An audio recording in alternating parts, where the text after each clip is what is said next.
Ayan, so nagsisilabasan nga po yung mga scammer at mga fakes na nagmamahal nga po kay Erica na gumagamit ng mga Facebook account, cellphone number para sila ay mang-scam gamit nga po ang pangalan nga po ni Ekay. So, yun na nga po, no, iwas-iwasan po natin magpadala ng pera sa mga taong akala po natin yung kinakausap po natin ay yun siya yung sinusuportahan po natin. Hindi po ganun. Mas mainam, no? Bago po tayo magpadala ng pera is makipag-video call. Muna po tayo. I-sure po talaga natin na yung katransaction po natin ay siya po talaga.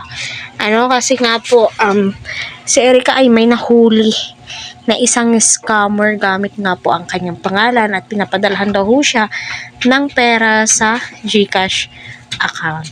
So, iwasan po natin mangloko ng isang tao kasi alam naman po na may balik po yan, yung kapag nangloko ka ng isang tao, kahit anong gawin mong pagtrabaho, kahit anong gawin mong pagsusumikap ay wala po talaga. May balakid kasi nga po nangloko ka ng isang tao at ginamit mo yung isang tao na maganda yung hangarin. So papaano pa siya pagkakatiwalaan ulit kung yung buong akala ng karamihan ay nangloko po siya.